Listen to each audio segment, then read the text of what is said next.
সুপ্রিয় দর্শক মন্ডলী, আসসালামু আলাইকুম। আপনাদের সকলকে বিসেফ ফাউন্ডেশনের পক্ষ থেকে আন্তরিক শুভেচ্ছা ও স্বাগত জানাচ্ছি আমাদের আজকের পর্বে। গতকাল আমরা আমাদের অনলাইন আলোচনা বন্ধ রাখতে বাধ্য হয়েছিলাম, কারণ আমাদের একটি সাংগঠনিক সভা ছিল, এবং আমরা ঠিক করেছি যে বুধবার করে হয়তো আমাদের বন্ধই রাখতে হবে। আমরা হয়তো একদিন বন্ধ রেখে নিজেদের মধ্যে কথা বলবো এবং বাকি দিনগুলোতে আমরা প্রতিদিনের মতোই আপনাদের সাথে কথা বলবো এবং কোনো না কোনো বিষয়ে কৃষি, খাদ্য নিরাপত্তা, এই বিষয়গুলোর কোনো না কোনো বিষয় নিয়ে আমরা কথা বলবো। তো আজকে আমরা কথা বলবো কৃষিতে সৌরশক্তি, সম্ভাবনা ও করণীয়। আমরা সবাই জানি যে সৌরশক্তি বা সোলার পাওয়ার ইতিমধ্যে আমাদের নানান ভাবে আমরা এই আলোচনাগুলোর সঙ্গে পরিচিত, এবং এর যে সম্ভাবনা, প্রকৃতির বা আল্লাহর দান, এই যে একটা একটা অপার সম্ভাবনাময় ক্ষেত্র, তার সবটা কি আমরা ব্যবহার করতে পারছি কিনা সেটা একটা বিরাট প্রশ্নবোধক চিহ্ন।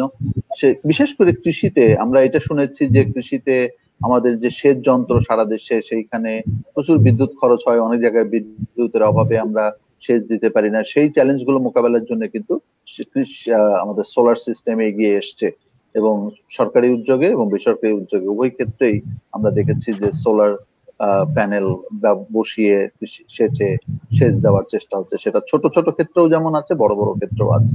আর কি করা যায়? সেচের বাইরে কৃষির যে যান্ত্রিকীকরণের কথা সরকার বলছে, আমরা যে আধুনিক কৃষি হতে চাচ্ছি, আমরা যে লাভজনক কৃষি হতে চাচ্ছি, সেই লাভজনক কৃষি, আধুনিক কৃষি হবার ক্ষেত্রে যে যান্ত্রিকীকরণের প্রসঙ্গটা আসছে, সেই যান্ত্রিকীকরণের ক্ষেত্রে সোলার পাওয়ারকে আমরা কিভাবে ব্যবহার করতে পারি, সেই আলোচনাগুলো হওয়া দরকার। আমি একটা ছোট উদাহরণ দেই শুধুমাত্র বোঝার জন্য, যে আমরা সবাই খাদ্যকে নিরাপদ করার জন্য বালাইনাশকের বিকল্প হিসেবে, অর্থাৎ আইপিএম পদ্ধতির একটা অংশ হিসেবে আমরা আলোক ফাঁদ, সবাই জানি যে আলোক ফাঁদ ব্যবহার করি।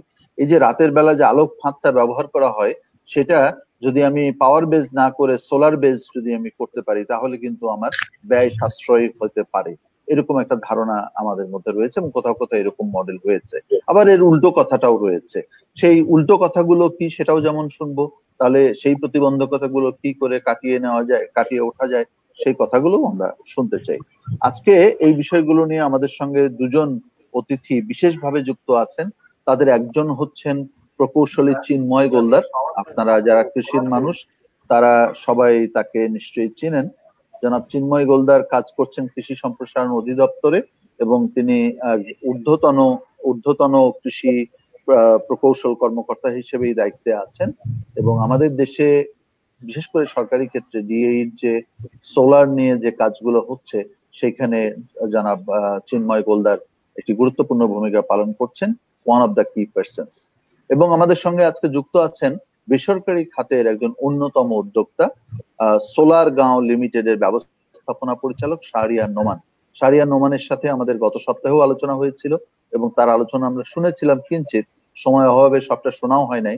এবং আমরা আমরা খুবই মুগ্ধ হয়েছিলাম তার আলোচনায়, এবং আমাদের কাছে মনে হয়েছে যে তার কাছ থেকে আমাদের আরো শেখার আছে, আরো শোনার আছে, আরো বোঝার আছে।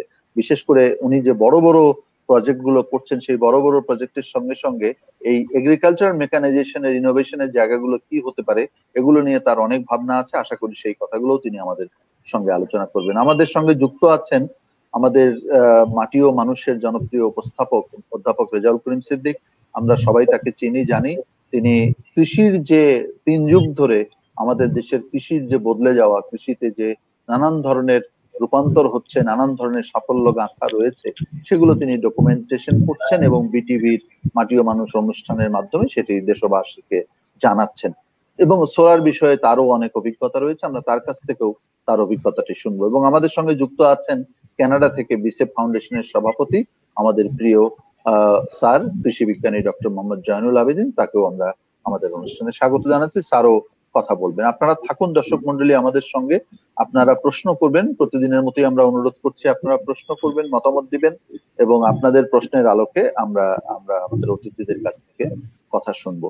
আমরা এই আলোচনা শুরু করার জন্য আমি অধ্যাপক রেজাউল করিম সিদ্দিকীকে সবিনয়ে অনুরোধ করছি, আপনি যদি বিষয়বস্তুর একটা প্রারম্ভিক আলোচনার সূচনা করেন এবং কি সম্ভাবনা রয়েছে। একটু আমরা সম্ভাবনার জায়গাটা আপনার কাছে শুনতে চাই, এবং আপনি তো অনেক উদ্যোগ দেখেছেন, ফলে চ্যালেঞ্জের জায়গাটাও আপনি আমাদের যে কারোর থেকে খুব ভালো জানেন। আপনার কাছ থেকেই শুনতে চাই, যাতে করে পরবর্তীতে বক্তারা, বিশেষজ্ঞরা যারা আছেন, তারা যাতে তাদের দৃষ্টিভঙ্গি বা তাদের মতামত তুলে ধরতে পারেন। অধ্যাপক রেজাউল করিম সিদ্দিকী। ধন্যবাদ আতাউর রহমান মিটন আপনার সূচনা বক্তব্যের জন্য, এবং আমাকে যে কথাটি বলতে বলেছেন সেটি আসলে বলা খুবই দুরূহ ব্যাপার। কারণ আমরা জানি যে কৃষির এত বৈচিত্র্যপূর্ণ কর্মকাণ্ড, এবং সকল কর্মকাণ্ডের মধ্যে যান্ত্রিকীকরণের সম্ভাবনা যেমন আছে, আবার একই সাথে সেই সমস্ত জায়গায় শক্তি ব্যবহারের ব্যাপারটি আছে। আমরা যদি এভাবে চিন্তা করি, যে জায়গাতে আমাদের শক্তি ব্যবহারের প্রসঙ্গটি আছে, যে জায়গায় শক্তি ব্যবহার করতে হয়, সব জায়গাটিতেই কিন্তু আমরা এই বিকল্প শক্তিটিকে কাজে লাগাতে পারি, অর্থাৎ সোলার পাওয়ারকে কাজে লাগাতে পারি। যদি বিষয়টাকে এরকম ভাবে বলি, আমরা এই যাবৎকাল যে কার্যক্রমগুলো দিচ্ছি তাতে হয়তো বা আমরা শুধুমাত্র সৌরশক্তি ব্যবহার করে সেচ যন্ত্রকে সচল করার ব্যাপারটি আমরা দেখেছি। তার প্রধান কারণও ছিল, কারণ সেচ দিতে গেলে যে বিপুল পরিমাণ ইলেকট্রিসিটির দরকার হয়, এবং একটা সময় ছিল যখন নাকি আমাদের দেশে ইলেকট্রিসিটির একটা বড় ধরনের সংকটও ছিল। এবং অনেক সময় দেখা যেত যে সংকটটি কোথায়, যে আমি যখন সেচ যন্ত্রকে সচল করতে গেছি, তখন ঢাকা শহর ও বাংলাদেশের অন্যান্য শহরগুলোকে অন্ধকার রাখতে হয়েছে। আমাদেরকে বলতে হয়েছে রাত 12টার সময় সেচ দাও, যাতে কৃষকদেরকে দিবারাত্র, দিনের বেলা সে পরিশ্রম করবে, রাত্রে বেলা জেগে থেকে রাত 12টার সময় সে সেচ দেবে, কারণ বিদ্যুতের সাশ্রয় ঘটাতে হবে। আসলে ব্যাপারটা এরকম, এবং সেরকম সময়গুলোতে কিন্তু কিভাবে সোলার যন্ত্রকে কাজে লাগিয়ে বা সৌরশক্তি ব্যবহার করে সেচ দেওয়া যায়, সেরকম ধারণাটি মাথায় আসে। আমরা দেখেছি যে মানিকগঞ্জে, ঢাকার পাশে, সেখানে মডেল তৈরি করা হয়েছে সোলার শক্তি দিয়ে কিভাবে সেচ যন্ত্র কাজে লাগানো যায়, এবং সেগুলো কিন্তু আসলে মাঝারি কিংবা বড়, যে খুব ক্ষুদ্র পর্যায়ে কিন্তু উদ্যোগ খুব বেশি তখন আমরা দেখতে পাইনি। এবং এরকম ভাবেই কিন্তু সারা দেশে সেচ যন্ত্র চালু করার ক্ষেত্রে সৌরশক্তির একটা ব্যাপক ব্যবহার বাড়তে থাকে, এবং আমাদের দেশে বিকল্প জ্বালানি হিসেবে, বিকল্প শক্তি হিসেবে সৌরশক্তিকে প্রমোট করার জন্য সরকারের তরফ থেকেও কিন্তু উদ্যোগ গ্রহণ করা হয়। এবং সেই উদ্যোগের ধারাবাহিকতায় দেখা যায় যে আসলে মানুষ বিভিন্নভাবে চেষ্টা করছে। আমরা যেমন ঘর বাড়িকে সৌরশক্তি দিয়ে আলোকিত করার চেষ্টা করছি, রাস্তাঘাটকে সৌরশক্তি দিয়ে আলোকিত করার চেষ্টা করছি, আবার বিভিন্ন বিচ্ছিন্ন দ্বীপ উপদ্বীপ সে সমস্ত জায়গায় কিন্তু ইলেকট্রিসিটির সন্ধান করতে চাইছি হাতিয়া সন্ধি সৌরশক্তি। অর্থাৎ দেখা গেল যে সৌরশক্তিকে একটি মেইন স্ট্রিম জ্বালানি হিসেবে বা শক্তি হিসেবে নিয়ে আসার, তবে কৃষিতে এটির ব্যবহার এখন পর্যন্ত আমি যা দেখতে পাই, সেটি সমুদ্রের মধ্যে ভাবে কিছু আছে, নিশ্চয়ই আরো বড় কিছু হয়তো আছে, শাহরিয়ার রহমান সাহেব বা চিন্ময় গান্ধী তারা বলতে পারে। তবে আমার কাছে এখানে মনে হয় যে আরো অনেক জায়গা থেকে সৌরশক্তির ব্যবহার করা সম্ভব। যেমন আমরা জানি যে বর্ষাকালে ফসল প্রক্রিয়াজাতকরণের ক্ষেত্রে, বিশেষ করে শুকানোর ক্ষেত্রে আমাদের একটা বড় ধরনের সংকট হয়, এবং বিশেষ করে বীজ শুকানোর ক্ষেত্রে একটা বড় ধরনের সংকট হয়। আমরা কিন্তু সৌরশক্তিকে এই বীজ শুকানোর কাজে বা ফসল শুকানোর কাজে, ধান শুকানোর কাজে ব্যবহার করতে পারি। কারণ এটা খুবই ইম্পর্টেন্ট একটা ব্যাপার, যে যথার্থ সময়ের ভেতরে যদি ধানটি বা বীজটি শুকানো না যায়, তাহলে সেটি কিন্তু পরবর্তীতে বীজ মান রক্ষা করাটা কঠিন হয়ে পড়ে। অর্থাৎ সৌরশক্তি এখানে ব্যবহৃত হতে পারে। আমরা দেখেছি যে ঘরোয়া ভিত্তিক বিভিন্ন রকমের কি বলা যায় প্রক্রিয়াজাতকরণ, অনেক সময় আমরা দেখেছি মাছকে শুটকি করা, মানে আমরা দেখেছি বিশেষ করে উপকূলীয় অঞ্চলে, ঝড় দেশ, সেখানে কিন্তু আমরা মাছকে শুকাতেই পারি, এবং শুকাতে গিয়ে যে ধরনের ওভেন ব্যবহার করা হয়, সে ওভেন গুলো অনেক সময় দেখা যায় খুবই কস্টলি, এবং সেগুলো প্রয়োগ করাটা অনেক কঠিন হয়। কিন্তু সৌরশক্তি খুব সাধারণ ডিভাইস করে সেখানে কিন্তু আসলে মাছকে শুকানো সম্ভব। আমি এটা নিয়ে দেখেছি যে ডিসিকে অনেক আগে কাজ হয়েছে, আমি কক্সবাজারে দেখেছি, কিন্তু সেগুলো খুব ব্যাপক জনপ্রিয়তা পেয়েছে বলে আমার জানা নেই। তবে আমার কাছে মনে হয়েছে যে এই মাছ করার ক্ষেত্রে আমরা সৌরশক্তিকে ব্যবহার করতে পারি। যে সময় আমাদের দেশে খাদ্য প্রক্রিয়াকরণের ক্ষেত্রে একটু সংকট আছে, যেমন টমেটোকে আমরা তরতাজা করে খাই, আমরা কিন্তু ওটার পেস্ট বানাই না বা ওটাকে অন্য কোনো প্রক্রিয়াজাত করি না। আমরা মরিচকে, শুকনো মরিচ তৈরি করার ক্ষেত্রে কিন্তু সোলার পাওয়ার ব্যবহার করা যায়, কারণ আমরা জানি যে এইটি কিন্তু একটা বড় ইম্পর্টেন্ট এবং স্বাস্থ্যসম্মত ভাবে কিন্তু করা সম্ভব। কিন্তু অন্যান্য যে সবজি প্রক্রিয়াজাতকরণ বা অন্যান্য খাদ্য প্রক্রিয়াজাতকরণ, এই সমস্ত জায়গাতেও কিন্তু আমরা সৌরশক্তিকে ব্যবহার করতে পারি। আরেকটা বড় ব্যাপার আমার কাছে কেন জানি মনে হয় যে যেখান থেকে অন্ধকার দূর হয় সেখান থেকে ভূত পালিয়ে যায়। অন্ধকার যেখানে থাকে সেখানে ভূতের ভয় থাকে। আমি যদি সৌরশক্তির ব্যবহার করে আমার প্রত্যন্ত অঞ্চলে, বিশেষ করে চর অঞ্চলে বা অন্যান্য অঞ্চলে আমাদের কৃষকের ঘর বাড়ি আমি কিন্তু করতে পারি, সেখান থেকে দুই রকমের ভূত পার হয়ে যাবে। একটা হচ্ছে তাদের ভেতরে অন্ধকার সমস্যা ব্যাপারটি সেটা দূর হবে, তাদের জ্ঞানের জায়গাটি কিন্তু বাড়বে, তাদের ওয়ার্কিং আওয়ারটা কিন্তু বাড়বে। আমরা যদি এভাবে চিন্তা করি, ভূতের ভয় সেখান থেকে দূর করা সম্ভব, জ্ঞানের সম্প্রসারণ করা সম্ভব, এবং তাদের মনকেও কিন্তু আলোকিত করা সম্ভব। আসলে আলো থেকে তো আলো ছড়ায়। আমি খুব বেশি বলতে পারলাম না, খুব ছুঁয়ে গেলাম। আমি প্রস্তুত ছিলাম না যে এরকম ব্যাপক বিষয়গুলোকে নিয়ে আমাকে মিঠুন বলতে বলবে, তবে তাৎক্ষণিকভাবে আমার যা মনে হয়েছে আমি সেগুলো বললাম। নিশ্চয়ই পরবর্তীতে যদি আরো কোনো প্রসঙ্গ ওঠে তাহলে সেক্ষেত্রে আমার যদি কন্ট্রিবিউট করার থাকে সেটা হয়তো বলবো। তবে আমি নিজেও ব্যক্তিগতভাবে শাহরিয়ার নোমান সাহেব এবং ইঞ্জিনিয়ার চিন্ময় কান্তি গোলদার তাদের কাছ থেকে বেশি করে শুনতে চাই স্কোপগুলো কোথায় এবং সেই স্কোপের চ্যালেঞ্জগুলো কোথায়। চ্যালেঞ্জ তো অবশ্যই আছে, কারণ একটা বিনিয়োগ আছে, সেই বিনিয়োগের পিছনে অর্থ আছে, আমাদের প্রান্তিক জনগণ সেটি করতে পারবেন কিনা সেটা একটা জায়গা আছে। আবার এটাও কিন্তু সত্যি কথা, এই চ্যালেঞ্জের জায়গায় আমরা যদি বলি যে মানে কত সস্তায় কত সহজে তারা ব্যবহার করতে পারে। আমার ব্যক্তিগতভাবে দু একটা জায়গায় যাওয়ার সুযোগ হয়েছে। আমি চীন দেশে দেখেছি সেখানে সোলার পাওয়ার গুলো কৃষকের বাড়ি আলোকিত হয়েছে, তার কর্মকাণ্ড সম্প্রসারিত হয়েছে, তাদের খামার সম্প্রসারিত হয়েছে এই সোলার পাওয়ার দিয়ে। এবং অত্যন্ত মানে প্রত্যন্ত অঞ্চলগুলোতে চীনে এইভাবে কিন্তু কৃষকদের জীবনকে আলোকিত, এমনি আলোকিত না, জীবনকে আলোকিত করা হয়েছে। আমার কাছে মনে হয় প্রকৃতির এই আলো, প্রকৃতির এই শক্তি ব্যবহার করার সক্ষমতা যদি আমার না থাকে তাহলে বুঝতে হবে যে আমি সৃষ্টির সেরা জিনিস হিসেবে নিজেকে ব্যবহার করতে পারলাম না। সৃষ্টিকর্তা শক্তি দিয়েছে অথচ ব্যবহার করতে পারছে না, আমার অনেক বড় ধরনের অনুপযুক্ততা। আর আমার কাছে মনে হয় এই অনুপযুক্ততা থেকে নিজেদেরকে মুক্ত করার জন্য এই সৌরশক্তিকে কত সৃজনশীল ভাবে ব্যবহার করা যায় সেটি একটা দেখার বিষয়। এবং সেই ক্ষেত্রে যারা উদ্যোক্তা হিসেবে কাজ করছেন, যারা বিভিন্ন রকমের চ্যালেঞ্জ দিয়েছেন, তাদের মধ্যে আমি অভিনন্দন জানাতে চাই। আমি মনেই করতে চাই যে আগামী দিনে কৃষি ক্ষেত্রে শক্তির ব্যবহারে সৌরশক্তিটিকেই বেশি করে কাজে লাগাতে হবে, কারণ এটি সাশ্রয়ী, এটি সস্তা এবং এটি অফুরন্ত, যেটি কৃষকরা সত্যিকার অর্থেই তাদের যে কোনো প্রয়োজনে কাজে লাগানোর জন্য এগিয়ে আসতে পারে। এটুকুই আমার এখনকার মতো বক্তব্য। রহমান মিটন। অনেক অনেক অনেক অনেক ধন্যবাদ রেজা ভাই আপনাকে। আপনি চমৎকার ভাবে জিনিসটা অবতারণা করেছেন। আমি আপনার কথার সূত্র ধরে ভূতের প্রসঙ্গটা ধরে বলছি। রবীন্দ্রনাথ বলেছেন যে দারিদ্র হলো ভূতের ভয়ের মতো, এবং এই দারিদ্রকে যদি আমরা ভূতের ভয়ের সাথে তুলনা করি, আর আপনি বলছেন যে ভূতের ভয় আসলে সেখানে থাকে যেখানে অন্ধকার থাকে, এবং সেই অন্ধকারকে আলোকিত করবার জন্য একটি অন্যতম বিকল্প একটা আলোর উৎস হতে পারে হচ্ছে আমাদের সোলার শক্তি। সুতরাং এই সোলার শক্তি, এই কথাটার মধ্যে যে রূপক অর্থেই যে এটা আমরা বুঝতে পারছি যে সোলার শক্তি আলো দিতে পারে, আলোর মধ্য দিয়ে আমরা দারিদ্র তাড়াতে পারি, আমরা ভূত তাড়াতে পারি, দারিদ্র নামক ভূত। আমরা এর মধ্য দিয়ে কৃষিকে সমৃদ্ধ করতে পারি, খাদ্য নিরাপত্তা নিশ্চিত করতে পারি, এবং আরো বহুবিধ কাজ করতে পারি, উন্নত দেশের স্বপ্ন আমরা পূরণ করতে পারি। কিন্তু নিশ্চয়ই কিছু চ্যালেঞ্জও আছে।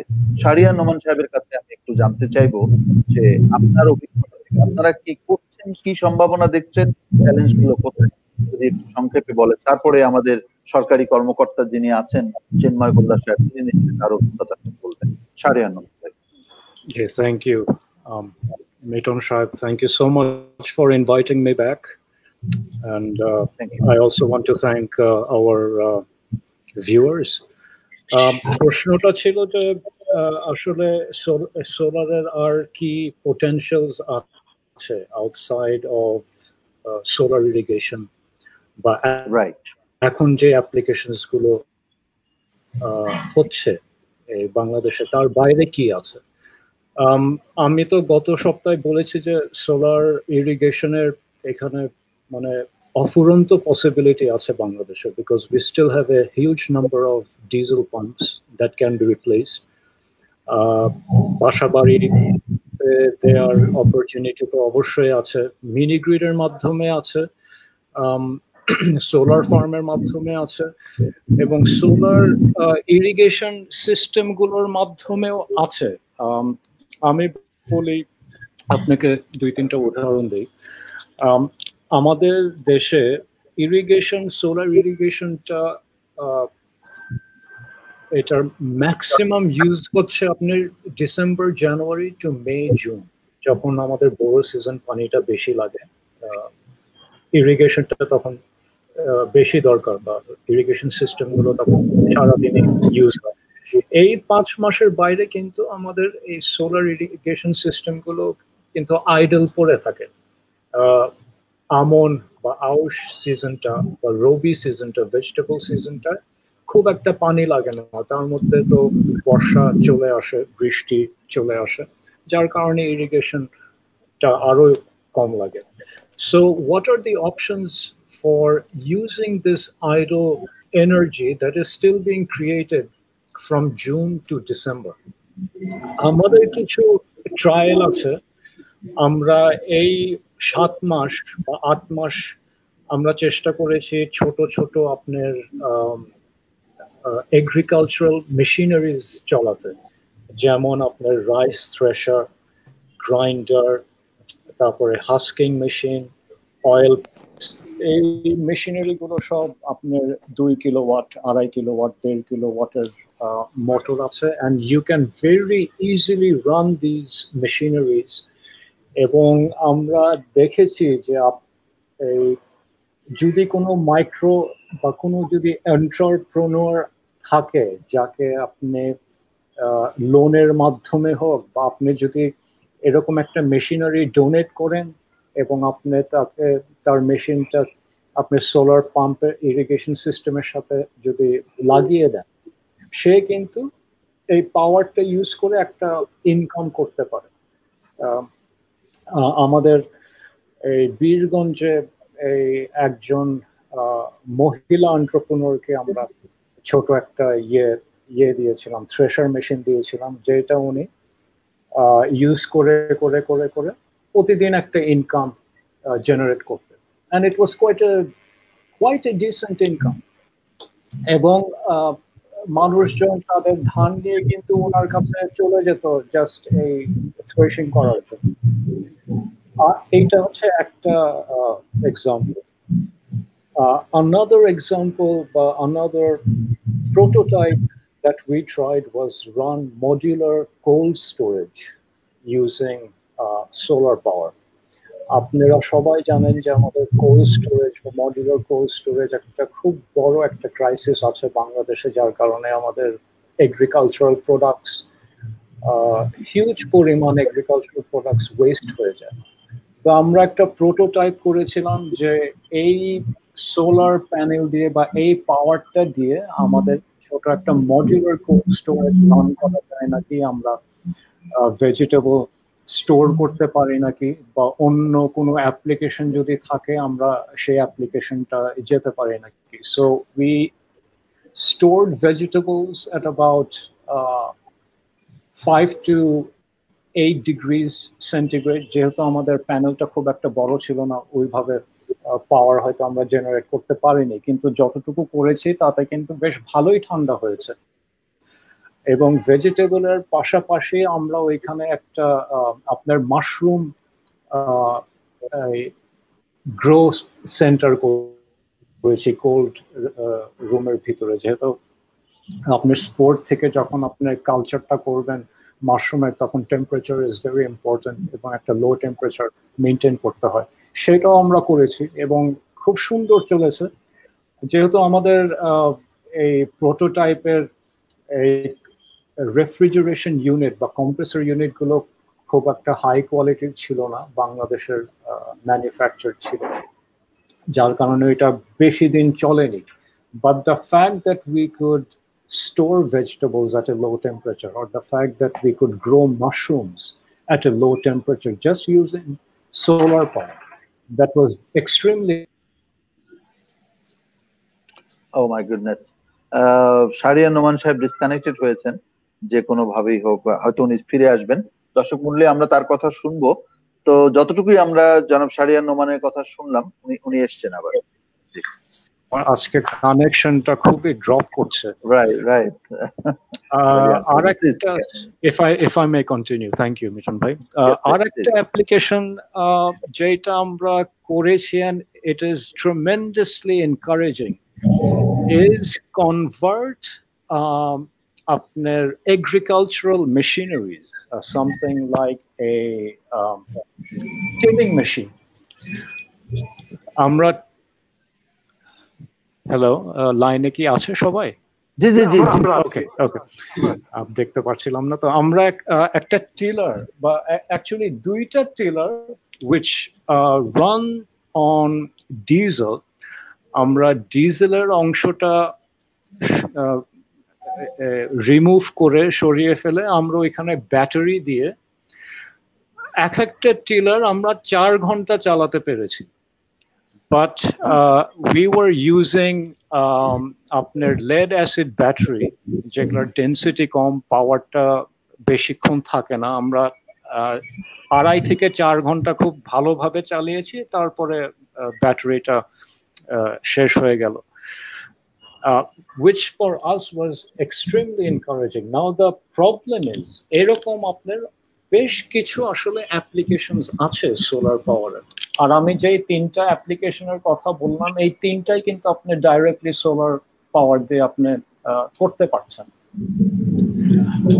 The issue for us is অনেক আসলে প্রোটোটাইপিং করা যায়,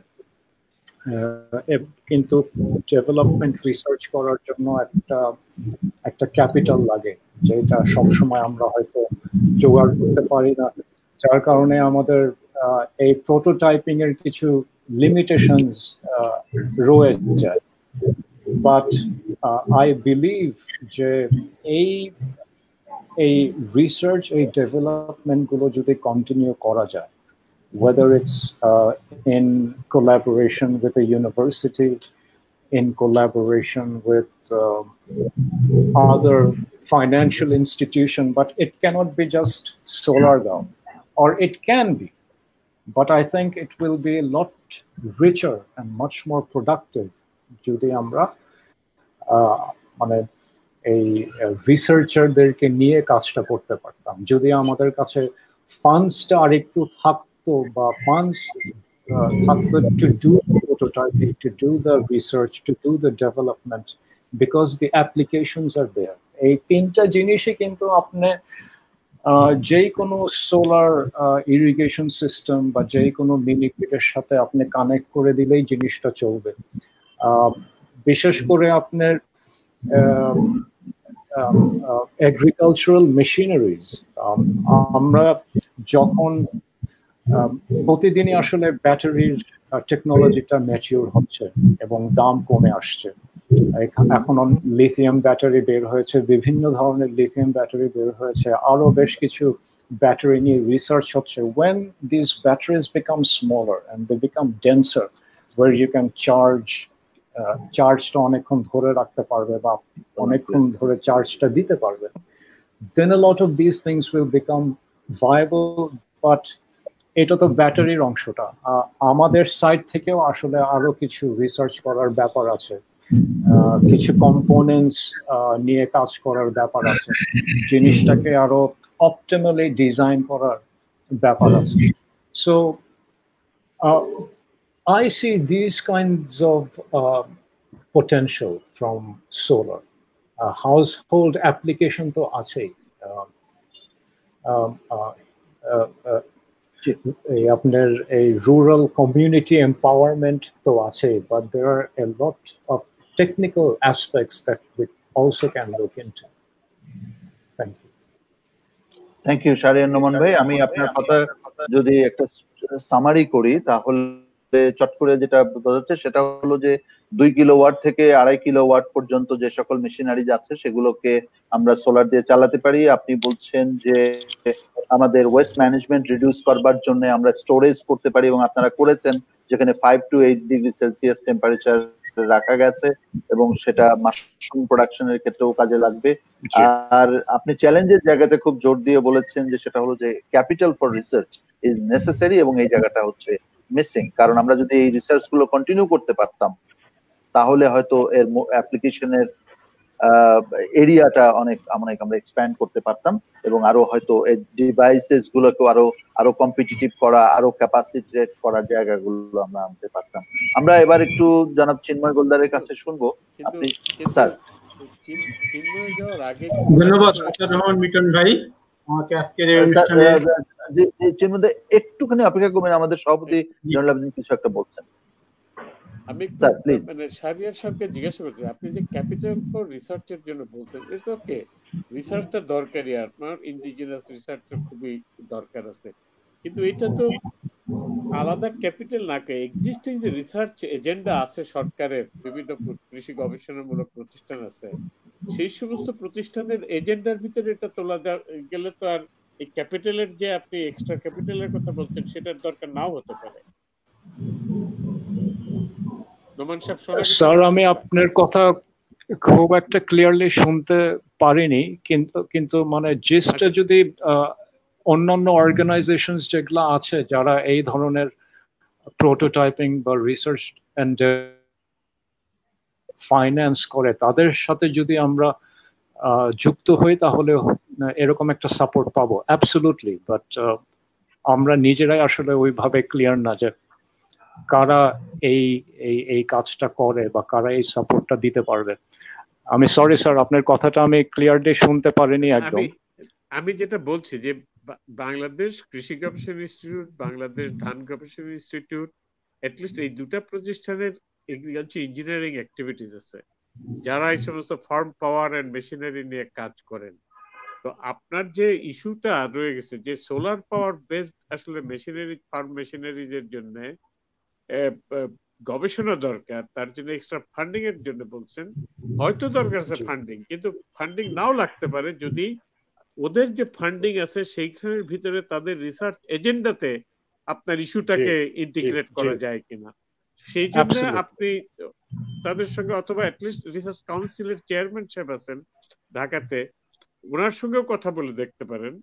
সেটা বলে পারে তাহলে হয়তো জিনিসটা ইজিয়ার হয়ে যায়। আর once it is in the agenda, নিশ্চয়ই কিছু না কিছু এজেন্ডার ভিতরে আছেই, কিন্তু সেটা যদি আপনাদের নিডটা ফার্মের মাঠ থেকে যে নিডটাকে তুলে আনতেছেন সেটা যদি সঠিকভাবে তারা বুঝতে পারে তাহলে পরে হয়তো বা এই যে ফান্ডিং এর ইস্যুটাও আপনার সলভ হয়ে যেতে পারে। আই এম সরি, রেজা কিছু বলতে চাচ্ছিল। জি জি, আমি একটু অ্যাড করতে চাই যে আসলে সমস্যা হচ্ছে অন্য জায়গায়। ডক্টর মোহাম্মদ জয়নুল আবেদিন আপনি যে কথা বলেছেন যে আমাদের যে নর্মাল রিসার্চ এজেন্ডা আছে তার সাথে যদি আমরা এই বিষয়গুলোকে যদি যুক্ত করি তাহলে আসলে প্রবলেম সলভ হয়ে যায়। আসলে কিন্তু তাই হয়, সলভ হতে পারে, আমি বলেছি হতে পারে। মুশকিলটা হচ্ছে যে আসলে আমরা তো অ্যাওয়ার না, মানে এই যে এজেন্ডা গুলো আছে যে আমরা যে সোলারের যে বিপুল সম্ভাবনার জায়গাটি, এটি যতক্ষণ পর্যন্ত আমাদের মানে কৃষি বিভাগ বা কৃষি মন্ত্রণালয় এবং কৃষির সাথে সংশ্লিষ্ট সংস্থাগুলো এটি না বুঝবেন ততদিন পর্যন্ত এই জায়গাটাতে সিনক্রোনাইজ করা সম্ভব না। যদিও সেচ যন্ত্র নিয়ে হয়তো কিছু কাজ হচ্ছে কিন্তু অন্য জিনিস নিয়ে না।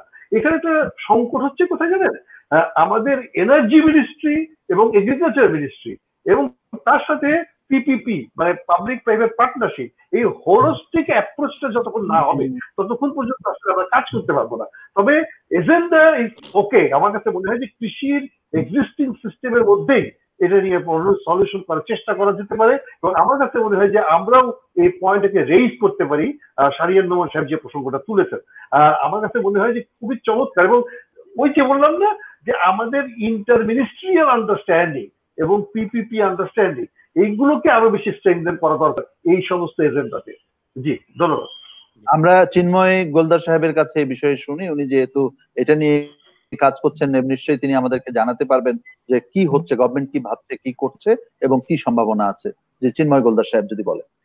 ধন্যবাদ আতাউর রহমান মিটন ভাই।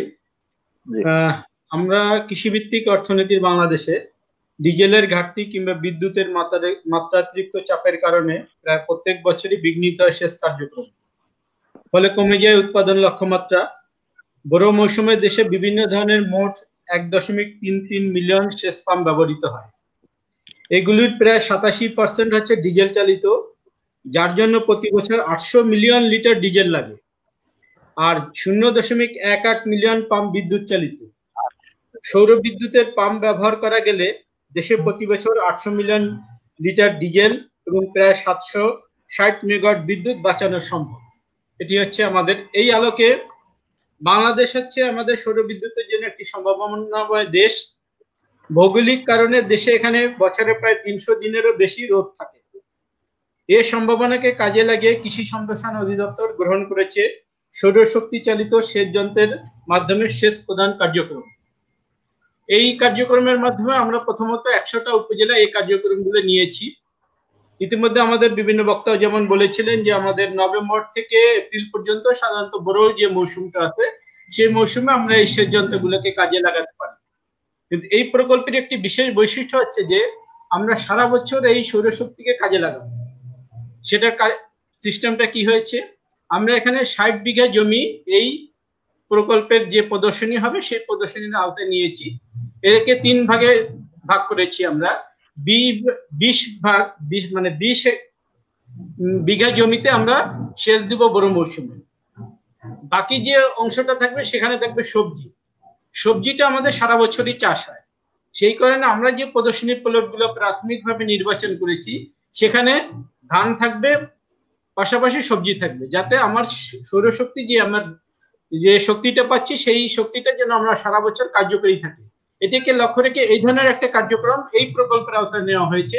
পাশাপাশি এই প্রকল্পে যে পানিকে সাশ্রয় করার জন্য আমরা বাড়ির পাইপ, ভূগর্ভস্থ সেচ নালা আমরা 500 মিটার পর্যন্ত সেচ নালা করে দিচ্ছি, যাতে পানির অপচয়টা না হয় গাছের গোড়ায় যতটুকু পানি দরকার ঠিক ততটুকু পরিমাণ পানি যেন যেতে পারে। আমরা অল্প পরিমাণ পানি দিয়ে আমার কমান্ড এরিয়া যাতে বাড়াতে পারি সেই লক্ষ্যে এখানে 500 মিটার 6 ইঞ্চি বাড়ির পাইপের সংস্থান রাখা হয়েছে।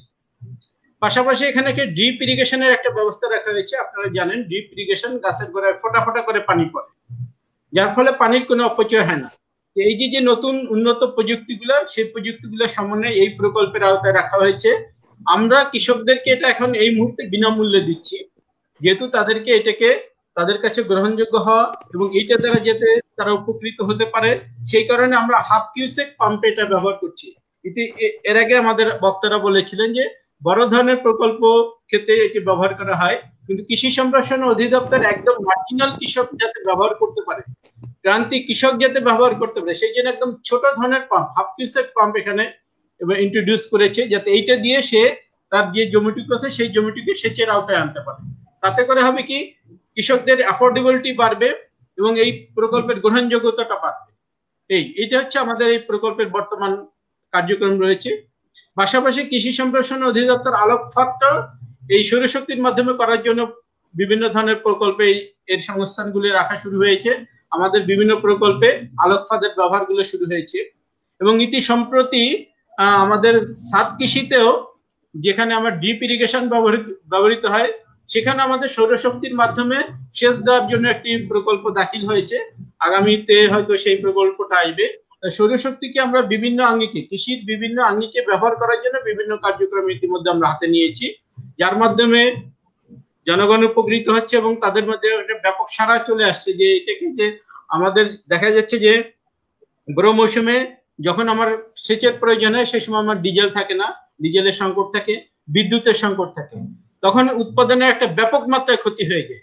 যদি আমার সৌরশক্তিটা থাকে তখন আমার সেই ক্ষতির সম্ভাবনাটা থাকে না। সেই কারণে কৃষকদের কাছে দেখা যাচ্ছে সৌরশক্তি ব্যাপক সমাদৃত হয়েছে এবং আমাদের কৃষি সম্প্রসারণ অধিদপ্তর আপনারা জানেন একদম ইউনিয়ন পর্যায়ে আমাদের কর্মী রয়েছে, যার ফলে ইউনিয়ন পর্যায়ে কর্মী থাকার কারণে আমরা কৃষকদের একদম দোরগোড়ায় গিয়ে কৃষকদেরকে এই উপকারটা করতে পারছি। আমাদের এসও যারা আছে উপসহকারী কৃষি কর্মকর্তা তাদেরকে এর উপরে আমরা প্রশিক্ষণ দিয়েছি। আমরা মেকানিক্স প্রশিক্ষণ দিয়েছি, 21 দিনের জন্য মেকানিক প্রশিক্ষণ দিয়েছি। যারা এই প্রশিক্ষণ গ্রহণ করে যে সমস্ত জায়গায় এই সৌরশক্তি চালিত পাম্পগুলো থাকবে সেগুলোকে তারা মেইনটেনেন্স করতে পারবে। পাশাপাশি কোথাও যদি সমস্যা হয় সেখানে গিয়ে তারা সেটাকে মেইনটেনেন্স এবং সংরক্ষণ করে সেটাকে কার্যক্রম করতে পারবে। এসওদের আমরা প্রশিক্ষণ দিয়েছি, কর্মকর্তাদের আমরা প্রশিক্ষণ দিয়েছি, যাতে এইটাকে তাৎক্ষণিকভাবে যদি কোনো সমস্যা সৃষ্টি হয় সেটা তাৎক্ষণিকভাবে তারা সেটাকে মেরামত করে কার্যক্রম করতে পারে। অন্তত বড় মৌসুমটাতে যে সময় ডিজেল এবং বিদ্যুতের সংকট থাকে সেই সংকটটাকে আমরা মোকাবেলা করতে পারি। এটুকু হচ্ছে বর্তমানে আমাদের যে পাইলট আকারে যে প্রোগ্রামগুলি রয়েছে কৃষি সম্প্রসারণের কার্যক্রম আপাতত এটুকু। যদি কোনো প্রশ্ন থাকে আমি চেষ্টা করবো সেই প্রশ্নের জবাব দিতে। ধন্যবাদ সবাইকে। Sir please. Zainul Abedin sir. Chinmoy, আমরা মানে খুবই সুন্দর উদ্যোগ হয়েছে, আমরা খুবই আশাবাদী যে সরকারের কৃষি বিভাগের কর্মকাণ্ডের ভিতরে এটা চলে আসছে।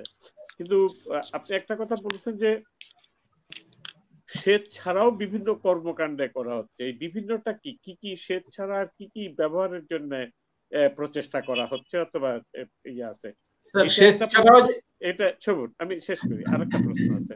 আরেকটা প্রশ্ন হলে যে এটা হয়তো নোমান সাহেব যোগ করতে পারেন, যে বাংলাদেশে বর্তমানে এই সৌর শক্তি ভিত্তিক কতগুলো সেচ পাম্প এবং কি কাজে ব্যবহার হচ্ছে, অন্যান্য কোনো কাজে কি ব্যবহার হচ্ছে, আর এর সম্ভাবনা কতখানি আছে? কতগুলো সেচ পাম্প আমরা এই যে বিশেষ করে আমাদের STW শ্যালো টিউবওয়েল বা ডিপ টিউবওয়েল আমরা সৌরশক্তিতে রিপ্লেস করতে পারি, এর সম্ভাবনা কতখানি আছে? এই দুটো জিনিস মানে একটু জানা দরকার। স্যার প্রথমত হচ্ছে যে আমরা ওই 4-5 মাস যেটা আমরা বড় মৌসুমে সেচ দিলাম, এর বাকি অংশটা আমরা ধান মাড়াইয়ের কাজে ব্যবহার করতে পারি, ধান ঝাড়াইয়ের কাজে ব্যবহার করতে পারি, এবং হাস্কিং মিল যেটা। হ্যাঁ জি স্যার, জি স্যার, এটা করছে স্যার। অবসরকালীন যে সময়টা আছে সেই সময়গুলোতে কিছু কিছু কৃষক তাদের আওতায় এই কাজগুলি করছে, যে আমাদের যে প্যাডেল থ্রেশার টাইপের যেগুলো যন্ত্র আছে, মাড়াই যে যন্ত্রগুলো আছে, সেই মাড়াই যন্ত্রগুলোতে তারা এই বিদ্যুতের পরিবর্তে সৌরশক্তিকে কাজে লাগিয়ে তারা এই কাজটা করছে। এটা এই দুইটা কাজ করছে তারা, মাড়াই ঝাড়াই এবং হাস্কিং এর কাজটা করছে আমাদের কৃষি বিভাগের তরফ থেকে। আর যেটা বললেন স্যার যে কতগুলো আমরা সেই যন্ত্রকে রিপ্লেস করতে পারি, প্রায় 13 লক্ষ আমাদের, ওই যে স্যার আমি ইতিপূর্বে বলেছিলাম 13 লক্ষ পাম্প আমাদের 1.33 মিলিয়ন সেচ পাম্প আমাদের ব্যবহৃত বড় মৌসুমে। এর 87 ভাগ হচ্ছে আমাদের ডিজেল চালিত আর 1.8 ভাগ হচ্ছে বিদ্যুৎ চালিত। এইগুলাকে আমরা রিপ্লেস করতে পারি। কতগুলো করা গেছে যাবৎকাল? ও স্যার এইগুলো করা গেছে, আমরা প্রায় 2 বছর শুরু করেছি, তো আমরা এখানে খুব বেশি করতে পারিনি। আমরা প্রায় 500-র মতো আমাদের ডিপার্টমেন্ট থেকে প্রায় 500-র মতো আমরা রিপ্লেস করতে পারছি, 500-র মতো স্যার।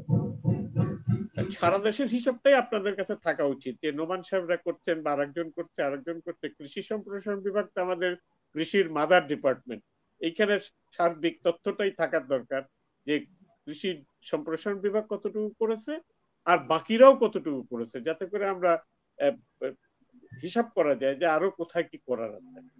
এটা একটা উপদেশ শুধু, মানে এটা নিয়ে জবাব দিতে হবে না। ঠিক আছে sir. Miton sir, thank you sir. জি, এখানে দুটো প্রশ্ন এসছে, তার একটি প্রশ্ন আমি পড়ছি। জনাব প্রণব সাহা, ডিবিসি নিউজের ডিবিসি টেলিভিশনের এডিটর, তিনি বলছেন সৌরশক্তির সেচ পাম্প ব্যবহারে খরচ বেশি কিনা, তাতে কি ধানের উৎপাদন খরচ বাড়ছে কিনা? এইটা একটা প্রশ্ন, আপনারা যে কেউ উত্তর দিতে পারেন। শাহরিয়ার নোমান সাহেব প্রথমে। আচ্ছা ঠিক আছে, বলুন। আমি উত্তর দিতে পারছি। সেটা হচ্ছে সোলার পাম্পে প্রতি বিঘায় কৃষকের খরচ হয় 2,500 থেকে 3,000 টাকা। ডিজেল এবং বিদ্যুৎ চালিত পাম্পে এর থেকে বেশি খরচ হয়। ডিজেল এবং বিদ্যুতের বদলে সৌরসেচ দিলে 1 বিঘা জমিতে একজন গ্রাহক প্রায় 1800 টাকার মতো সাশ্রয় করতে পারবে। 1800 টাকার মতো সাশ্রয় করতে পারবে, অবশ্যই সেই থেকে কাজ করতে পারে। শাহরিয়ার নোমান সাহেব জি, আমরাও দেখেছি যে সোলার ইরিগেশন দিয়ে আমরা বড় সিজনটা কৃষকরা ডিজেল পাম্প দিয়ে যে ট্যারিফটা দিত সেটা আমরা অন্তত 1 থেকে 1,500 টাকা কমিয়ে নিয়ে আসতে পেরেছি। ইলেকট্রিক পাম্পের ক্ষেত্রে হয়তো এটা করা যায় না, এবং ইলেকট্রিক পাম্পগুলো খুব রিসেন্টলি বলতে পারেন যে আমাদের কম্পিটিটর হয়েছে, ইন দ্য সেন্স যে তারাও একটা ইরিগেশন সার্ভিস দিচ্ছে, আমরা একটা ইরিগেশন সার্ভিস দিচ্ছি। অনেক ক্ষেত্রে ওরা জাস্ট লাইন টেনে একটা ইলেকট্রিক পাম্প লাগিয়ে খুব কম্পিটিটিভ প্রাইসে ইরিগেশন সেচটা দিতে পারছে, যেটা আমরা আসলে পারছি না। কিন্তু যদি আপনি ডিজেল পাম্পের খরচ, অন্যান্য খরচ দেখেন, ডিজেলের খরচটা দেখেন, মেইনটেনেন্সের খরচটা দেখেন, ম্যান পাওয়ার, যতটুকু ম্যান পাওয়ার লাগে এটাকে ক্যারি করতে, সেট আপ করতে, এটারও তো একটা খরচ আছে। আপনি যদি সবকিছু কম্প্রিহেন্সিভলি দেখেন তাহলে কিন্তু বেশ কিছু খরচ বেঁচে যায়, স্পেশালি মেইনটেনেন্সের খরচটা, অ্যাডিশনাল আপনার ম্যান পাওয়ারের খরচটা বেঁচে যায়। In the long run, a solar irrigation pump is going to be more sustainable and it's going to be more affordable for the farmer. বিশেষ করে আমরা তো বড় বড় পাম্প নিয়ে কাজ করি, আমরা তো সিঙ্গেল ফার্মারের জন্য এখনো কোনো পাম্প ওইভাবে আমরা মার্কেটে নিয়ে আসতে পারিনি বা নিয়ে আসিনি। আপনি যদি সিঙ্গেল ইউজার পাম্প নিয়ে চিন্তা করেন তা then it becomes even more affordable for the farmer. সে জাস্ট নিজেকে আসলে পানি দেবে না, তার আশেপাশে ৩-৪ জন কৃষককেও বা তার এই নেইবারকেও সে পানি দিতে পারে, আশেপাশে কৃষকদেরকেও সে সার্ভিসটা দিতে পারে, তাদের কাছ থেকেও সে একটা চার্জ নিতে পারে। So overall, if you look at it from all different angles, then a solar irrigation pump becomes a lot more cost effective. আর বাংলাদেশে এতগুলো পাম্প আছে, আপনি এতগুলো পাম্পকে যদি সোলার ইরিগেশন পাম্প দিয়ে রিপ্লেস করতে চান, then I think we should also think about connecting these pumps to the rural grid, to the national grid, because এত পাওয়ার জেনারেট হওয়ার স্কোপ আছে এবং এত পাওয়ার জেনারেট হয়। আমরা গত 2014 থেকে আমরা কাজ করছি, আমাদের 5 মাসের বাইরে আমরা মানে সাবস্ট্যান্সিয়াল একটা পাওয়ার এখনো অন্য কোনো কিছুতে অ্যাপ্লাই করতে পারিনি। আর আমাদের চিন্তা করেন যে 18 মেগাওয়াট অফ প্যানেল ইনস্টল করা আছে। 18 মেগাওয়াট অফ প্যানেল যদি জাস্ট 5 মাস আপনাকে পাওয়ার দেয়, বাকি 7 মাস যদি না দেয়, then it really, I mean, it was not designed properly. The potential for the system was not looked into properly, and it was the additional applications that you may have were overlooked. এবং সামনে যদি সব pump replace হয় তাহলে অনেক solar panel তো install হবে বাংলাদেশে। If they are only working for 5 months, I think it's a loss. It's a big loss. মানে অপটিমাইজ ইউজ হচ্ছে না পাওয়ারটা। আর আমাদের দেশে কি কয়েক বছর আগেও আমরা আমাদের shortage of electricity, shortage of পাওয়ারে আমরা ভুগতাম। এখন হয়তো এক্সেস ইলেকট্রিসিটি আছে, but there is still the potential to add more. North বাংলাদেশে, আমাদের উত্তরবঙ্গে যেখানে আমরা কাজ করছি ওইখানে তো এখনো ইন্ডাস্ট্রি ওইভাবে ডেভেলপ হয়নি, হতে পারেনি। না ওইখানে গ্যাস গেছে, না ওইখানে ডিজেল দিয়ে জেনারেটর দিয়ে একটা ইন্ডাস্ট্রি চালানো is extremely expensive. So there has to be a connectivity for industry development from the national grid or something of that sort, যেখানে ট্যারিফটা আপনার কম হবে।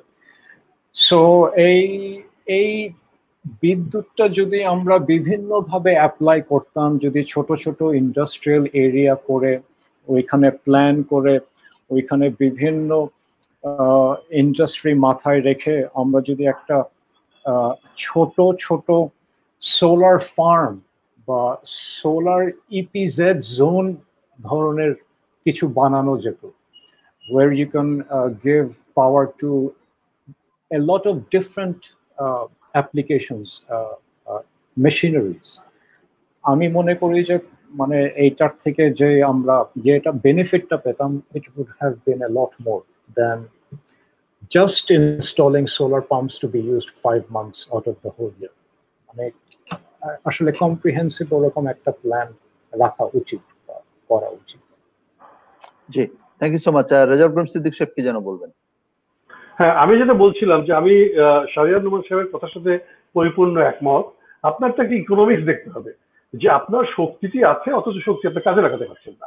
আপনি কাজে লাগাতে পারছেন মাত্র 5 মাস, তাহলে 5 মাস কাজে লাগিয়ে 12 মাসের ইকোনমিক্স আপনি কিভাবে এটা কি আপনি চিন্তা করবেন? আপনি একটি সোলার পাম্প, আপনি একটা সোলার পাম্প দিয়ে শুধুমাত্র পাম্পের হিসাব করছেন। আসলে ডাইভার্সিফাইড ইউজ মানে আমি যদি শক্তিটিকে সারা বছর সকালে বিকেলে দিনে রাতে আমি যদি কাজে লাগাতে পারি, তাহলে এটির ইনস্টলেশন কস্ট বেশি হলেও, যদি প্রণব সাহা বলেছেন ইনস্টলেশন কস্ট বেশি, অবশ্যই বেশি, কিন্তু আপনার ইউজ তো করছি মাত্র 30%। এবং এটা তো বুঝতে হবে যে তখন ইকোনমিক্স যে আপনার ওই মানে ধানের জমিতে আপনি মাত্র 1000 টাকা না, আপনি ন্যাশনালকে আরো অনেক বেশি টাকা সেভ করাতে পারবেন। আমি এই কথাটাই মনে করি যে আসলে আসলে ডাইভার্সিফাইড ইউজ হওয়া দরকার, এবং সকালে বিকেলে রাতে। এবং আমি শুনে খুব খুশি হলাম যেটা শাহরিয়ার রহমান সাহেব বলেছে, যে সমস্ত জায়গায় এটা ব্যবহার করা যায়, যে আমি ধানের মানে মাড়াই মেশিন চালাতে পারি, আমি হাস্কিং মেশিন চালাতে পারি, এবং আমি ছোটখাটো কি বলা যায় কোর্স করতে পারি। তাহলে আমার কাছে মনে হয় যে এই ধরনের, এবং উনি যেটা লাস্টে বলেছে যে এরকম সোলার ইপিজেড আমি যদি এরকম তৈরি করে নিতে পারি, মানে একটা এগ্রিকালচার বেসড এরিয়াতে আমি যদি এরকম একটা চমৎকার প্যানেল তৈরি করে আমি যদি একই সাথে ইন্ডাস্ট্রিতে, আমি যদি একই সাথে মানে ধানের জমিতে, এবং একই সাথে যদি আমি ফসলের জমিতে, এবং একই সাথে যদি আমি ছোটখাটো রুরাল কটেজ ইন্ডাস্ট্রিতে যদি আমি ইউজ করতে পারি, তাহলে তো আমার কাছে মনে হয় যে সোলার পাওয়ার আমাদের কৃষি ক্ষেত্রে চেহারাটাই বদলে দেবে। কারণ একটা জিনিস মনে রাখতে হবে, আমাদের কিন্তু ওই প্রিজার্ভেশন কষ্ট বেশি বিকজ অফ ইলেকট্রিসিটি।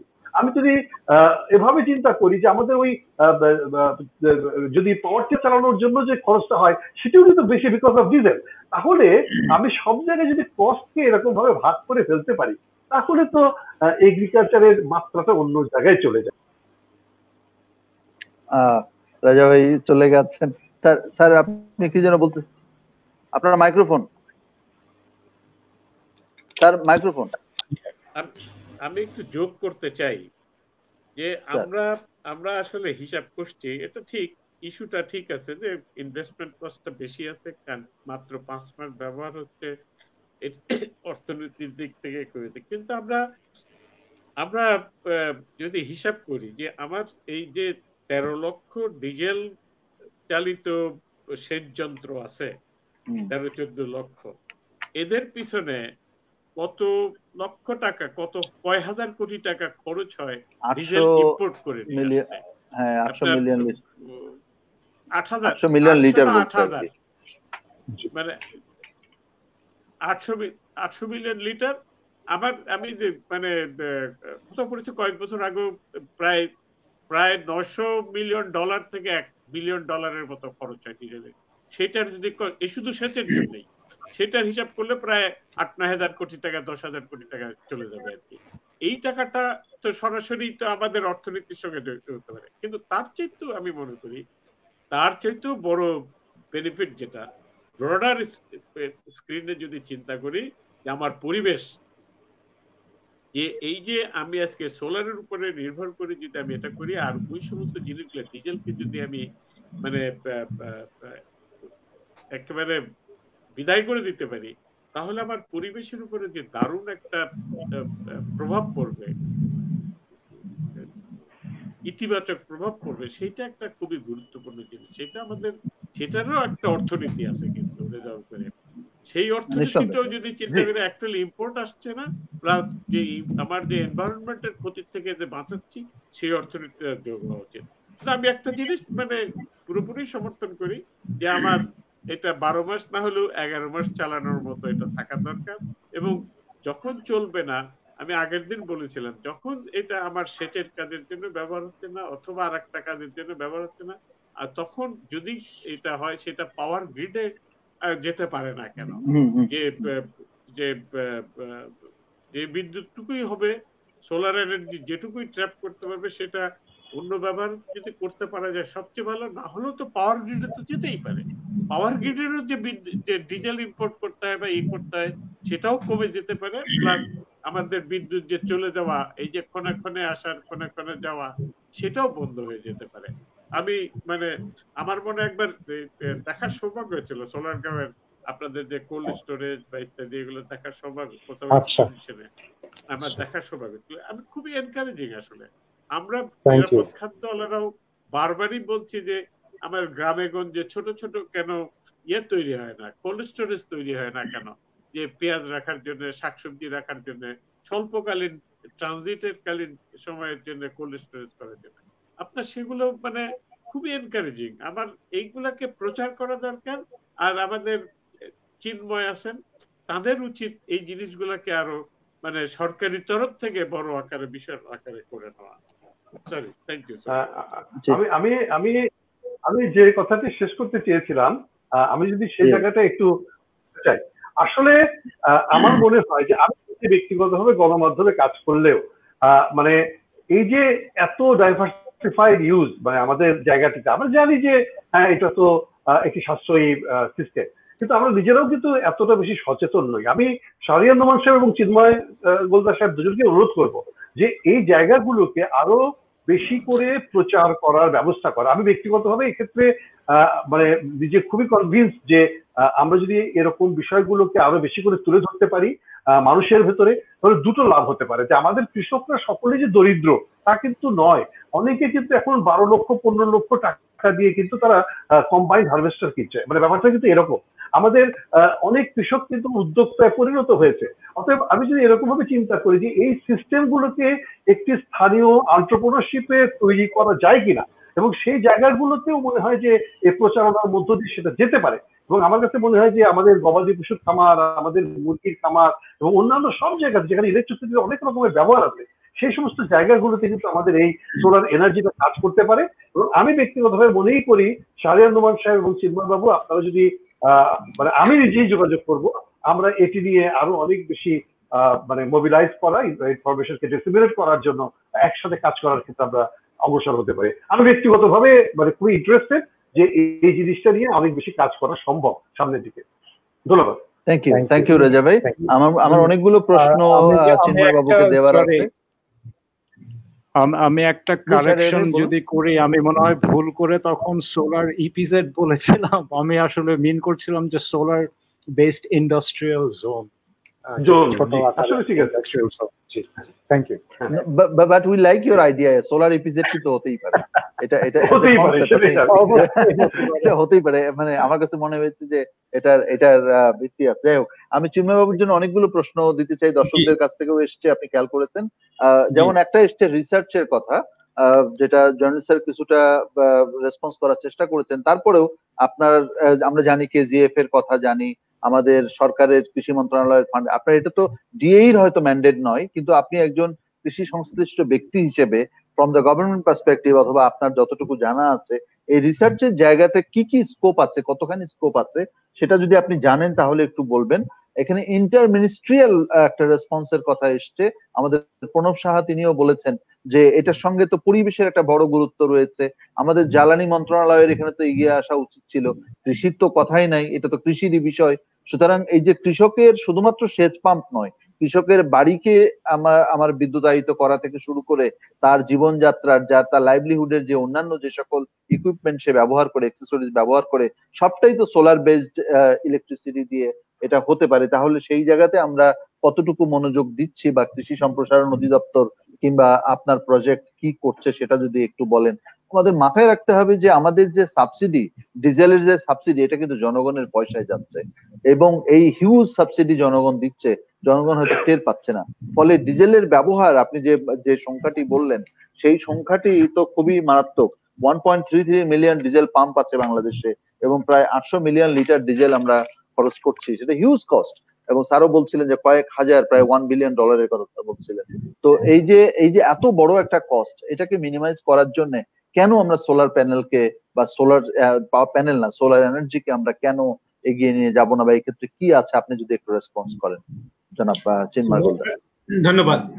সোলার প্যানেলকে এগিয়ে নিয়ে যাওয়ার জন্য কৃষি সম্প্রসারণ অধিদপ্তর প্রকল্প আকারে এটা শুরু করেছে। কৃষকদেরকে আমরা এগুলা বিনামূল্যে তাদেরকে দেওয়ার জন্য, আমরা যেটাকে বলি তাদেরকে প্রদর্শনী আকারে দেওয়ার কথা। প্রদর্শনী আকারে দেওয়ার অর্থ হচ্ছে তাকে উদ্বুদ্ধ করা যে এই জিনিসটা যদি আমি করি, আমার একটা সোলার প্যানেল তৈরি করতে আমার হয়তো 20 লক্ষ টাকা খরচ হলো, কিন্তু এর জীবনকাল হবে 25 বছর হবে এর জীবনকালটা। আমি যদি 60 বিঘা জমিতে সেচ দিই, দেখা যাচ্ছে যে আমার এই খরচগুলো 2 বছরে, 2.5 বছরে উঠে আসে। বাকি যে সময়টা সেখানে আমার অর্থের সাশ্রয়গুলো হলো এটা। আর রিসার্চ বেস তারাও এটাকে ছোট ছোট আকারে করার জন্য, যেমন তারা আমরা যত বিজ্ঞানী ভুট্টা মারাই যন্ত্রতে তারা এটাকে কিভাবে ব্যবহার করা যায় সেটা চেষ্টা করছে, বীজ শোধনের জন্য এবং বীজ শুকানোর জন্য যে প্রক্রিয়াগুলো সেটা সোলার প্যানেলের মাধ্যমে কিভাবে করা যায় সেই কাজগুলো তারা করছে। এটা হয়তো ভবিষ্যতে আমরা এটার উপকারিতা দেখব। ইতিমধ্যে আমাদের একজন দর্শক বলেছেন যে সোলার আলোর ফাঁদটা ইতিমধ্যে আমাদের কৃষি সম্প্রসারণ অধিদপ্তরে প্রদর্শনী আকারে এটা চালু হয়েছে। আমরা সেটাকে সোলারটাকে আলোর ফাঁদের হিসেবে কাজ শুরু করে দিয়েছি। এই আর আমরা হচ্ছে যে কৃষকের হাউস হোল্ডের যে বিষয়টা সেটা কৃষি সম্প্রসারণ অধিদপ্তর করছে না। আমরা আপাতত সেচের কাজের ব্যবহার করার জন্য এবং কৃষি যান্ত্রিকীকরণে যতটুকু কাজ করা যায় সেটা নিয়ে আমরা চিন্তা করছি। হাউস হোল্ডের ব্যাপারটা আসলে কৃষি সম্প্রসারণ অধিদপ্তর পারবে না এটা করতে আর কি। আমরা কৃষিটাকে নিয়ে আপাতত ভাবছি, এটাকে আমরা যাতে সম্প্রসারিত করতে পারি, ডিজেলকে যাতে আমরা রিপ্লেস করতে পারি। বর্তমান সরকার, কৃষি বান্ধব সরকারও চাচ্ছেন যে কৃষকদেরকে যাতে উপকার করা যায়, যেহেতু আমাদের প্রাকৃতিক শক্তি রয়েছে সেটাকে আমরা সাপোর্ট দিয়ে, টেকনোলজি দিয়ে, এবং যদি ভবিষ্যতে যেমন কৃষি যান্ত্রিকরণ প্রকল্পে সরকার ভর্তুকি দিচ্ছেন 50% আকারে, সেরকম যদি ভর্তুকির ব্যবস্থায় সোলারেও করা যায় এবং বাকিটা যদি ব্যাংক লোনের মাধ্যমে, যেটা 4% আকারে সরকার লোন দিচ্ছে কৃষকদের বিভিন্ন সহযোগিতার জন্য, সেই 4% হারে যদি লোন বাকি টাকাটা দেয় তাহলে হচ্ছে কি কৃষকদের উপর চাপটা কম পড়বে, কৃষক সেখানে এগিয়ে আসবে। এটা হচ্ছে আমার যেটা মনে হয় আর কি, ব্যক্তিগত মনে হয় যদি সরকার যদি সোলার প্যানেলের ক্ষেত্রেও যদি যারা করবে তাদের ক্ষেত্রেও যদি এই ধরনের একটা সুযোগের ব্যবস্থা করে দেয় তাহলে কৃষকদের মাঝে এটা সম্প্রসারিত আরো ব্যাপক আকারে হবে বলে আমি বিশ্বাস করি। অত্যন্ত ভালো সুপারিশ দিয়েছেন আপনি। আমরা নিশ্চয়ই এ ব্যাপারে আমরাও নাগরিক সমাজের পক্ষ থেকে আমরা কথা বলতে চাই। শাহরিয়ার নোমান সাহেব, আমার মন ভরছে না কিন্তু সময় তো পেরিয়ে যাচ্ছে। আপনার কি কোনো সুপারিশ আছে, কিছু বলবেন? স্যার বোধহয় কিছু বলতে চান। স্যার আপনার মাইক্রোফোন। স্যার কিছু বলতে চান? স্যার আপনার মাইক্রোফোন। আমার একটা ছোট্ট কথা যে এই যে আলোর ফাঁদের কথাটা বলা হয়েছে, তো মাল্টিপল ইউজ দরকারই আছে। আমাদের তাজুল ইসলাম সাহেব দেখলাম বারবার বলতেছে যে আলোর ফাঁদের ব্যাপারে। আলোর ফাঁদটা আসলে এক সময় ছিল, কিন্তু আমরা ডিসকারেজ করতে চাই, কারণ আলোর ফাঁদে উপকারী পোকাগুলোও মারা যায় যে আলোতে গিয়েছে। এই কারণেই আলোর ফাঁদটা পোকামাকড় নিয়ন্ত্রণের জন্য নিরুৎসাহিত করা উচিত। আপনারাও বেশি উৎসাহিত করবেন, এটা না করা ভালো। Thank you sir. জি শাহরিয়ার নোমান সাহেব প্লিজ। স্যার আপনি কাইন্ডলি আমাকে আবার প্রশ্নটা একটু করবেন প্লিজ। আমাকে বলছেন? জি জি থ্যাংক ইউ। আমি আসলে আপনাকে স্পেসিফিক প্রশ্ন করছি না, আমি যে কথাটি চিন্ময় সাহেবকে বলেছিলাম একই প্রশ্ন আপনার জন্যও, যে আমাদের তো আসলে অনেক সম্ভাবনা রয়েছে এবং আমরা ইতিমধ্যে দুটো সুপারিশ পেলাম যে এখানে ভর্তুকি দেয়া দরকার এবং এখানে যদি লোনের ব্যবস্থা করা যায় রেয়াতি সুদে 4% কথা উনি বলেছেন, তাহলে এটার সম্প্রসারণ হতে পারে। আনফরচুনেটলি কৃষি সম্প্রসারণ অধিদপ্তর তারা এই মুহূর্তে সোলার ইরিগেশনের বাইরে তেমন কোনো কিছু ভাবতে পারছে না, কিন্তু আমরা যে প্রসপেক্ট গুলোর কথা বলছি সেইগুলো তো হিউজ এবং এনোরামাস। সেই প্রসপেক্ট গুলো নিয়ে আপনাদের মতো যে বেসরকারি সংগঠন তারা নিশ্চয়ই কাজ করতে পারবেন, কারণ আপনাদের তো সুযোগ এবং স্বাধীনতা রয়েছে। গভর্নমেন্ট মেকানিজমে তো আপনি বুঝেন যে কিছু লিমিটেশন থাকে, ফলে আপনি যদি আপনাদের জায়গা থেকে কোনো সুপারিশ, কোনো রিকমেন্ডেশনস, কোনো কিছু যদি বলবার থাকে যদি আপনি বলেন, লাইক কনক্লুডিং রিমার্কস। সুপারিশ ওইভাবে আসলে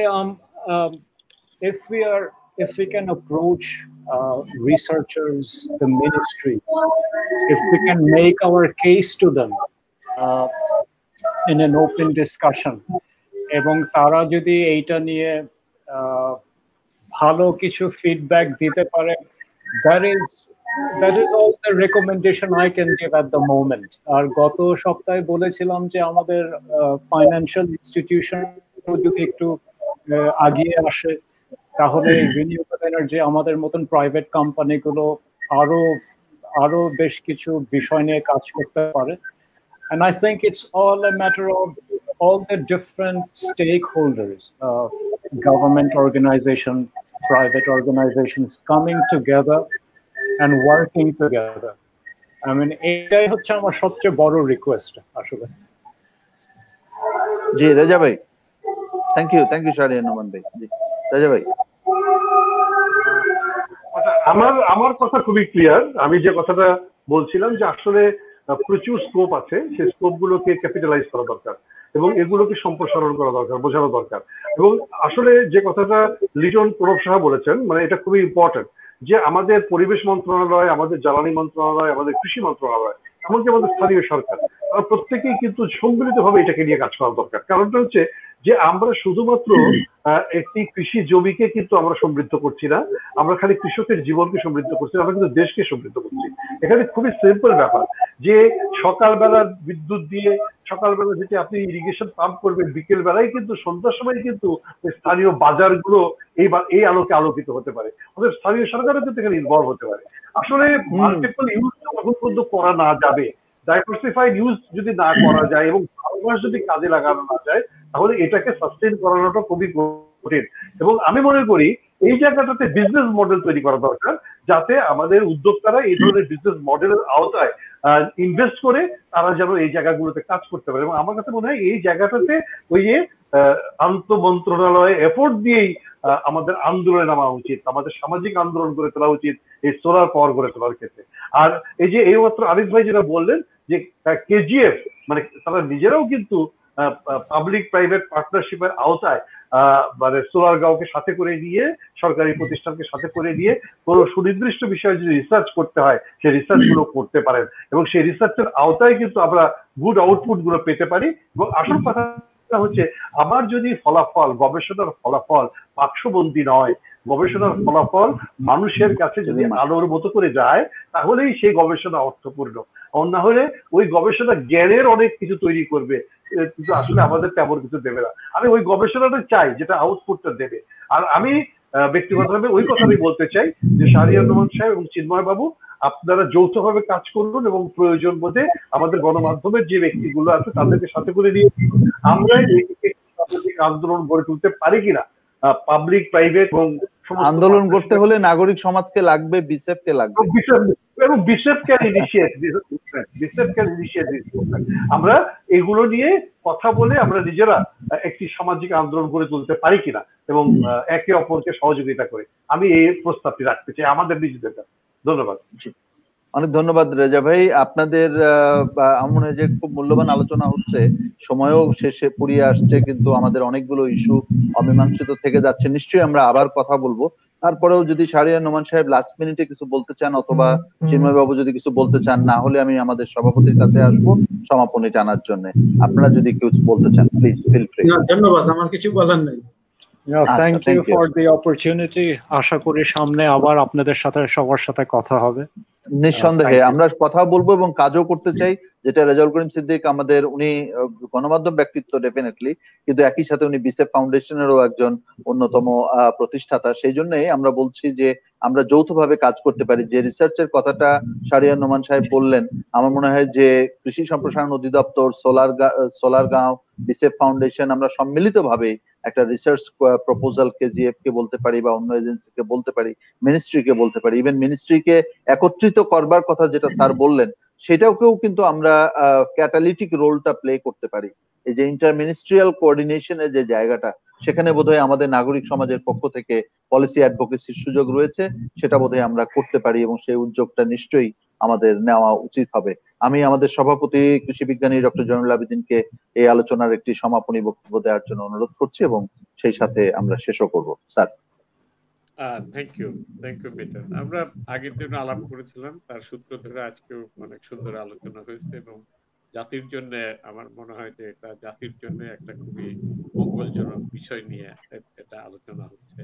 এবং আমরা অফকোর্স সরকারের কাছে কৃতজ্ঞই আছি যে তারা এই জিনিসটা ইটকলের মাধ্যমে এই জিনিসটাকে তারা প্রচলন করার উদ্যোগ নিয়েছেন। আমার জানা আছে যখন মানে প্রথম এই সৌর শক্তি চালিত ডিজেল সেচের যন্ত্র চালার কথা হচ্ছিল, তখন নানান ধরনের প্রশ্ন উঠেছিল, কিন্তু তারপরেও সরকারের একটা নীতি নির্ধারণের মহল থেকে জোর শক্তি আসার জন্য এটা শুরু হয়েছে।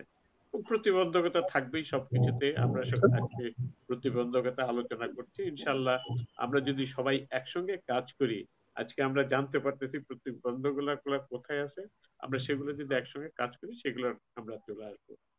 মানে একটা জিনিস সবার মনের মধ্যে রাখা দরকার, যে তেল, গ্যাস ইত্যাদি নিয়ে সারা দুনিয়ায় যত তেল গ্যাস মজুদ আছে, যে এটা খালি 1 বছরের জন্য না, সারা যত মজুদ আছে তার সমপরিমাণ এনার্জি সূর্যের আলো থেকে 20 দিনের সূর্যের আলো পাইলেই যথেষ্ট।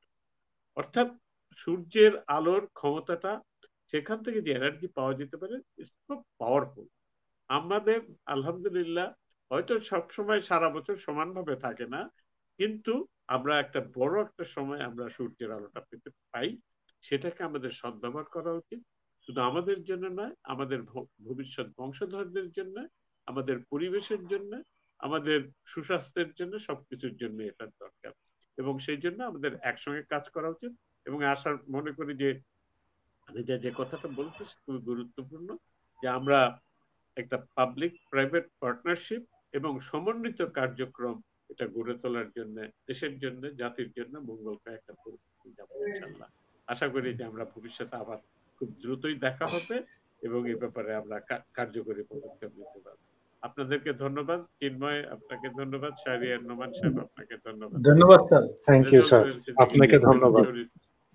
স্যার যেমনটি বলেছেন যে আমাদের আবার দেখা হবে, শীঘ্রই দেখা হবে। ভালো থাকবেন এবং আশা করি সত্যি সত্যি আমরা আপনাদের সাথে কাজ করতে চাই এবং এই বিষয়টি আমিও রেজাভের মতোই ইন্টারেস্টেড যে এই সোলার প্যানেল নিয়ে একটা সোলার এনার্জি প্রমোশনের জন্য আমাদের কাজ করা উচিত। আমি আপনাদের সকলকে আমার ব্যক্তিগত পক্ষ থেকে এবং বিসেফ ফাউন্ডেশনের পক্ষ থেকে ধন্যবাদ জানাচ্ছি। দর্শক মন্ডলী, আপনাদের কমেন্টস গুলো আমরা রেসপন্স করার চেষ্টা করেছি, আপনারাও আমাদের সঙ্গে আছেন এই লড়াইয়ে। আমরা সবাই একত্রে, আমরা সবাই মিলে এই নিরাপদ খাদ্য এবং খাদ্য নিরাপত্তার জন্য কাজ করছি। অশেষ অশেষ ধন্যবাদ আপনাদের সকলকে। সাথে থাকবেন, আগামীকাল আবার কথা হবে।